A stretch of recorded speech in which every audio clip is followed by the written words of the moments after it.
Okay, we are live.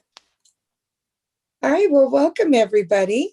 I'm Cindy Hollis, Membership Services Coordinator with the American Council of the Blind, and I am so delighted to have you join us and to introduce to all of you our newest ACB staff member, Kolby Garrison, who is now serving as Membership Services Administrative Assistant for the American Council of the Blind as of last Monday, April 5th. So, hi, Kolby. Hello. So I get to now introduce you to everybody out there who hasn't got to really meet you and your delightful, sunshiny personality, but they're going to get to know you in just over the next few minutes. So let's talk a little bit first about where you live, and have you lived there all of your life, or what's your journey? And So I live in North Carolina, kind of in the Triad area, so sort of in the middle of the state. And I have lived here, born and raised here all my life. All right. And have you been blind since birth, or yes? And what caused your vision loss? I have been blind since birth, and I was a retinopathy of prematurity baby. So. Okay, so you must have been tiny. Yes. Do you know how much you weighed? I think I was 2 pounds, 4.7 ounces, and 3 months early. Oh, my word. Oh, wow. I just can only imagine that'd be like bringing a baby doll. Yeah, my mom did say that she often had to buy baby doll clothes for them to fit me. So, and you've always been fairly small stature, right? So you're not, I know you told me you're not very tall, right? Nope, I'm about 4'10". 4'10". That's not with heels on, right? Correct. All right. And so did you attend schools for the blind or public schools? What was your schooling like? I was mainstreamed all through elementary, middle, and high school. I did have all of the students who are blind in my particular county attended the same elementary school, and we had a VI resource room that we went to for activities like math and learning Braille and the stuff that, extra things that we might need help with. So, but I was in regular classes, for everything else. And then in middle school and high school, I was mainstreamed all the time. And when you were younger, do you remember what you wanted to do when you grew up? Yes, I wanted to be a singer. A singer? Yes. So this is a great transition into, so tell us some of the things maybe you've done around singing, because I know you've done some really cool things with singing. So tell us about competitions, anything you want to share. Well, I have been singing basically, I think, since I could talk. My parents will tell you. And music always has come very naturally to me. And so I have been very fortunate enough I got to sing the national anthem for a NASCAR race. I'm a huge NASCAR fan. So that was a dream come true. I won a contest in 2013. It was the Charlotte Motor Speedway Superstar contest. And so I was fortunate enough to win that and get to sing the national anthem there. And then I won the Triad Idol competition back in 2010. I sang a song from Les Mis.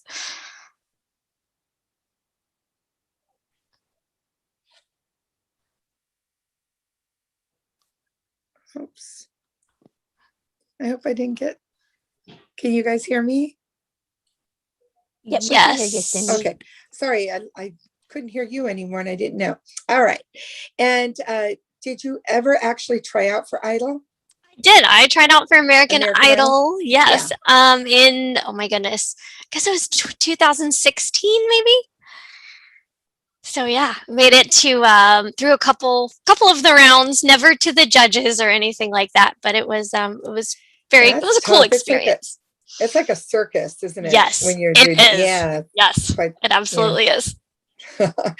All right. Now you said you love NASCAR. So tell us, why do you love NASCAR, and what have you been able, because you live in the area of NASCAR, right? So I do. We are yeah. not that far from Charlotte, North Carolina, which is known as the home of NASCAR, basically.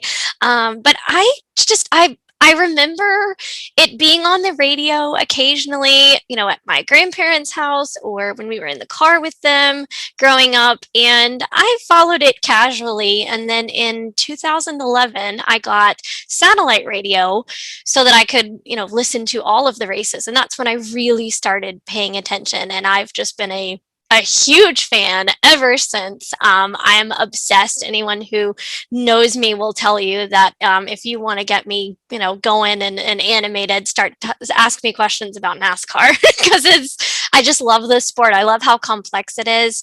And there's nothing like experiencing it in person at the racetrack. There's so many sounds and smells and textures, and it just takes your understanding and knowledge of it to a whole new level when you get to go to the track. And I have been fortunate enough I've got a friend who is a fuel man or a gas man for a very part-time NASCAR truck team, and he has taken me to Martinsville, which is a very short track in Martinsville, Virginia. And then I've, of course, been to Charlotte Motor Speedway when I got to sing the national anthem.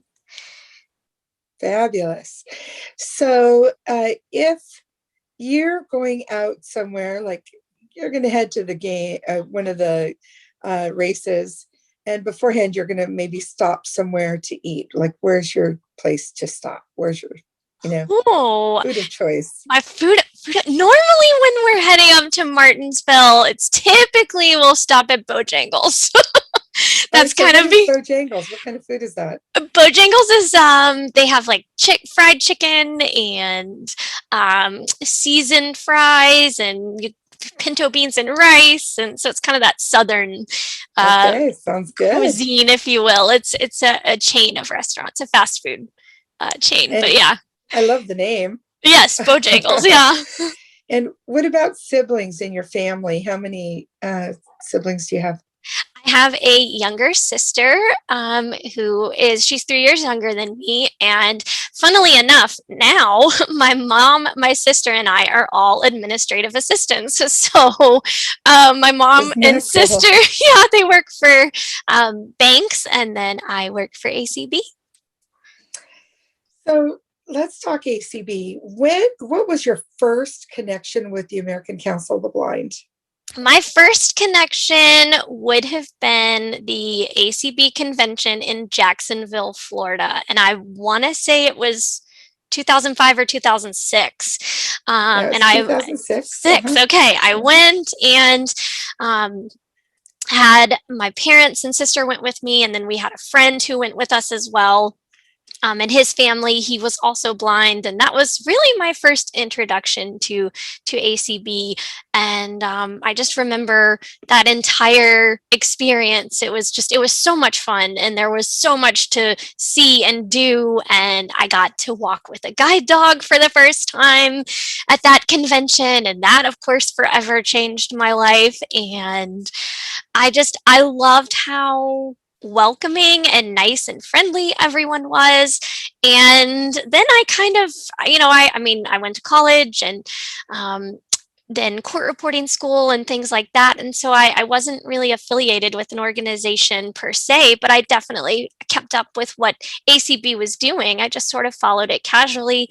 And then I decided last year to become a member at large and attend the virtual convention, which was absolutely incredible. And it was so great because I got to attend everything and I didn't have to travel.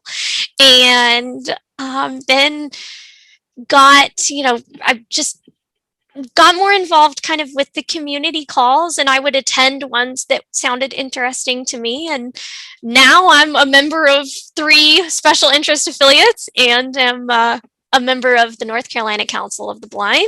And now I'm employed with ACB. So, what made you decide to apply for this position? You went to court reporting school. You have your bachelor's degrees in communications. It's something like that, right? Communication studies, yes. Yeah. So, what made you decide to apply for this job? I I love what ACB stands for. I love how approachable everyone is and how the philosophy, it's just kind of you do what works for you, and not everybody does things the same way, and everyone brings a different perspective to the table. And I wanted to, since I decided not to do court reporting anymore, I wanted to be in a position or in a role where I can make an impact, and that can be on the back end or public facing. And I love engaging with people, and now I get to have the best of those both worlds in this position. You mentioned that you, with your first guide dog in 2006. And I know you have a guide dog. Tell us about when you got your first guide dog and then River. Yes, so I got my first guide dog in 2008 from the Guide Dog Foundation in Smithtown, New York. All of my dogs have come from there.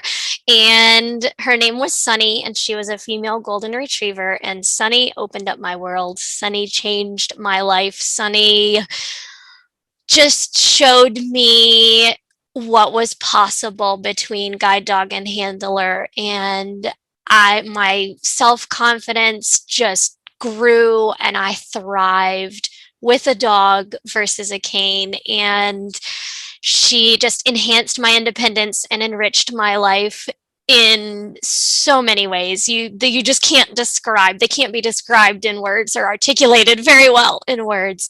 And I just knew from then on, after I took that first walk with the dog in 2006 at the ACB convention, I knew I wanted to partner with the dog, and I am now on dog number 4, and she is also a female golden retriever. Her name is River, and she's from the Guide Dog Foundation, and I got her about 4 months ago. So we got to train during COVID, which was interesting. But thankfully, the Guide Dog Foundation was able to come out, and I got to do home training with River. And yeah, I'm excited. Excited to. I love that feeling of having a harness handle in my hand again. There's nothing like it. Awesome. Well, I agree. Handler. So I know you love music. You love to sing, and you love to listen to music. What kind of music do you enjoy? I particularly enjoy country, bluegrass, and Christian music are probably my top 3 genres that I love listening to and singing as well. I sing with a local bluegrass band here in North Carolina. I grew up in church with several of the members, and so they invited me to unofficially adopt me, and we have such a good time. We've played a couple festivals before the pandemic, and then hopefully stuff will start picking up again. But I love it. I sing at church also as often as I can. I grew up singing in church, and singing just anywhere else I'm asked to. I've done the national anthem for local sporting events and weddings, and whatever else, whatever anybody needs. And what type of assistive technology are you using to do your job? I'm a very big proponent and fan of Braille. I could not do my job without Braille. I could not have done court reporting without Braille. So a Braille display is essential for me. And so I have a Braille display, and I also have JAWS, which is my screen reader of choice, and have grown up using it for, 25 plus years now almost. And so I use that, and ACB was kind enough to provide me with the technology that will enable me to do my job most efficiently, which is very much appreciated. Absolutely. Yes, absolutely. It's great, isn't it? Yes. not have to fight for stuff, right? Exactly. Yeah, that surprised me. All right. I remember last night we were doing just kind of a fun chat, and I asked folks if they could come. And so one of the questions that I remember that somebody thought of for me to ask was, if you could write a song to perform, what would it be about? So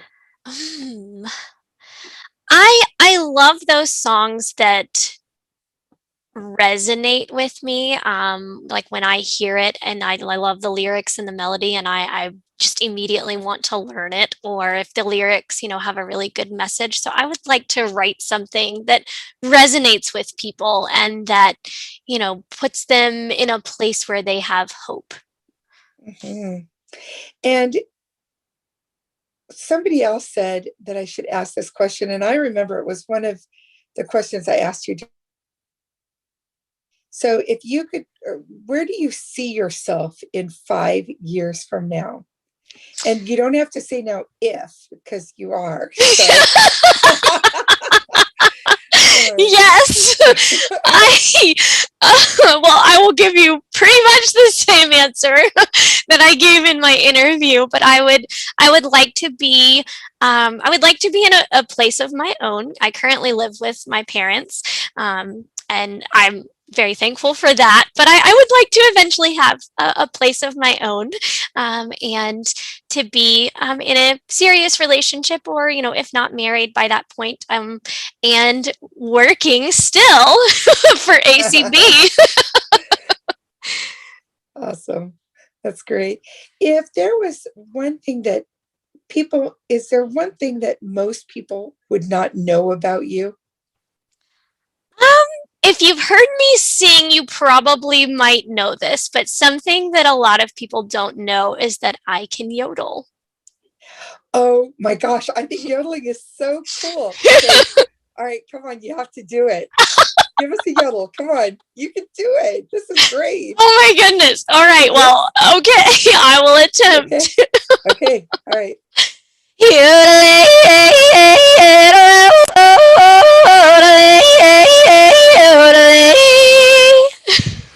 There you go. That is awesome. I love it. And so people heard it here first. This Yes. is great. You never know what's going to happen on these live interviews. Yes.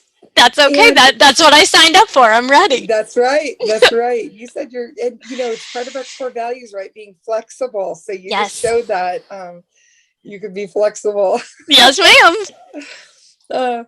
And when you were in school, what was your favorite subject? Oh, my favorite subject was probably English. I loved when we would read a book and have to write a summary, or read a book and discuss it. I'm a very, very big reader. I'm a voracious reader, if you will. I've always loved genre that you love to read? No, I'm kind of, I'll read anything and everything. I'm not really into science fiction, but anything other than that. All right. And I think that we're going to end here soon, but, and I hate doing that because you are just so delightful. Thank you. But I want to know, do you see as some of the greatest challenges facing blind people? And what do you think that we could all work together to do more of to fix it? I think transportation is definitely one, and accessible currency is another one that comes to mind immediately. I think I told you this in my interview, but I remember writing an essay to get into for one of the colleges that I applied to back in 2007. About how ACB was advocating for accessible currency. And never did I dream I would be working for ACB, but I am hoping that I will see that come to fruition at some point in my lifetime. But yes, I think that transportation is another issue that's kind of close to my heart just because I remember, when I was on my college campus, I could go and do, and I was in that environment where, I had access to things like that. And living where I live now with, my parents, I mean, I can go with them places or friends or other family members or what have you. But, and paratransit is, around in our area. But it's just, it was a struggle. And when I came back home, I remember thinking, gosh, I can't just get out and go and do, have that the independence that I had before. So I would love to see maybe, talking with stakeholders at the local level and, state level and national level, obviously, but just trying to get people to understand all of the different things that we as blind people experience and how our lives are impacted and sometimes, enhanced by when issues are addressed and are acted upon. Do you have any fears? Any Or fears? what is your greatest fear? Oh, my greatest fear.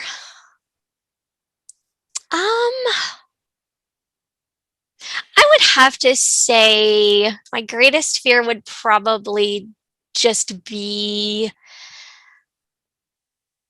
not being good enough, or I would have said failing, but court reporting school taught me that failure is not a bad thing as long as you pick yourself up and continue on. Amen. I agree with that. And there's many people out here that, don't know you. And I guess I would just say, what is one or two words that describe you, Colby? Like that describe you. I know describe me. Yeah. I'll give you the two that just came to the top of my mind. Yes, that's what I want. Vivacious and Definitely. Perfectionist. Yes, throw that one out the window. Yes, thank you. You are teaching me, and you will. I'm sure you will have to keep reminding me. But I am a perfectionist by nature, and it is a blessing and can be a curse at the same time. Yeah, it's okay. Well, and that fear to fail is really counterintuitive to a perfectionist, isn't it? So, yes. But there's always room for error. Because we're human. Yes. So, but we just got to learn from those, right? But definitely vivacious. You are just, to me, you're like sunshine. In the mornings, you jump on those calls and you are just like, I don't know how you do it. I think I was talking with another ACB staff member yesterday, and he said, are you caffeinated? Are you naturally, is this just you naturally? And I was like, nope, no caffeine. This is just me. I can also guess who that probably was. Anyway, all right. Well, this has been so much fun. Thank you, Colby. And I feel like there's having questions I should have asked you, but who knows? There might be a part 2 someday, right? All right. I'm ready. All right. And you'll all see Colby throughout the community events, clubhouse, anywhere we are. You're going to find Colby there too, because now she is part of our staff, and we're just looking forward to getting to know you day to day and on a more personal basis. So thanks, Colby. Thank you so much. I'm thrilled and can't wait to meet everyone in ACB.